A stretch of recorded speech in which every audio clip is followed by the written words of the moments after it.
देखो भैया, भगवान, फिर मैं कह रहा हूं, भगवान भक्त के बस में। आज भगवान राजा बलि के बंधन में बंध गए और राजा बलि से भगवान ने कहा, देखो तुम मनु बनना चाहते हो, इंद्र बनना चाहते हो, मैं तुम्हें अभी इंद्र बना देता हूं। विष्णु लोक चाहते हो, मैं अभी विष्णु लोक दे देता हूं। राजा बलि ने कहा, भगवान अब मुझे कोई लोक नहीं चाहिए, आपने मेरे ऊपर कृपा किया, बस मेरे लिए यह सौभाग्य का विषय है। भगवान ने फिर कहा, जो चाहिए वो मांग लो। बलि ने फिर मना कर दिया। भगवान ने तीसरी बार कहा, अब मैं चौथी बार नहीं कहूंगा, तुम्हें जो चाहिए वो मांग लो। तो राजा बलि ने कहा, भगवान आप मुझे ऐसी कृपा करो कि मैं अपने भवन से बाहर निकलूं तो आपका दर्शन हो, मैं अंदर जाऊं तो आपका दर्शन हो।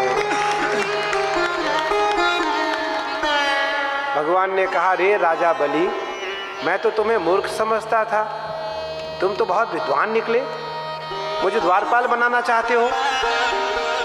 बोले, नहीं नहीं भगवान, मेरी ये इच्छा नहीं है, मेरा भाव है कि मैं अंदर आऊं तो आपका दर्शन हो, मैं बाहर जाऊं तो आपका दर्शन हो।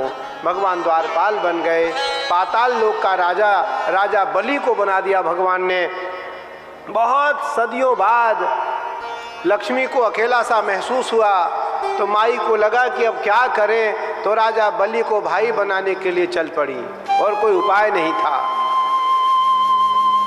राजा बलि के हाथ में रक्षाबंधन के दिन माँ ने रक्षा बांधी और बोली कि तुम मेरे भाई हो, मुझे कुछ वरदान में दो, दक्षिणा के रूप में कुछ दो। तो दीन बंधो बलि राजा दानवेंद्रो महाबला तेन त्वाम प्रतिरक्षामि रक्षे माचल माचल। राजा बलि ने माँ को कहा, अपनी बहन को, मेरी माँ को और अपनी बहन को, कि तुम्हें तुम्हारी सौभाग्य की रक्षा में जीवन पर्यंत करता रहूंगा।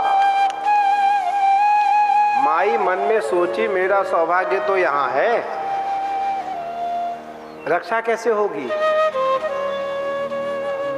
अच्छा मुझे कुछ दे दो, क्या चाहिए बताओ। तो माँ बोली कि जो तुम्हारा द्वारपाल है ये दे दो मुझे।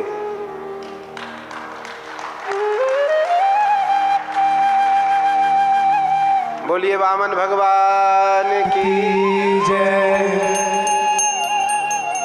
राजा बलि ने जब कहा, राजा बलि से जब भगवान ने कहा, राजा बलि से जब माँ बोली कि तुम ये मुझे अपने द्वारपाल दे दो, तो द्वारपाल को लेकर के राजा बलि ने कहा, ये क्या लगते हैं आपके? तो माँ बोली कि ये मेरे वो लगते हैं, ये मेरे वो लगते हैं। अरे क्या लगते बताओ? तो बोले वो लगते हैं। फिर पूछा राजा बलि ने, क्या लगते हैं? बोले ये वो लगते हैं। राजा बलि समझ गया। राजा बलि चरणों में गिर पड़ा महालक्ष्मी और नारायण के। नारायण, मेरे ऊपर आपने कृपा की और आज मैं आपको अपने बंधन से मुक्त करता हूँ। भगवान लक्ष्मी नारायण के साथ स्वयं लक्ष्मी नारायण अपने विष्णु लोक में आते हैं और राजा बलि को स्मरण में रखते हैं।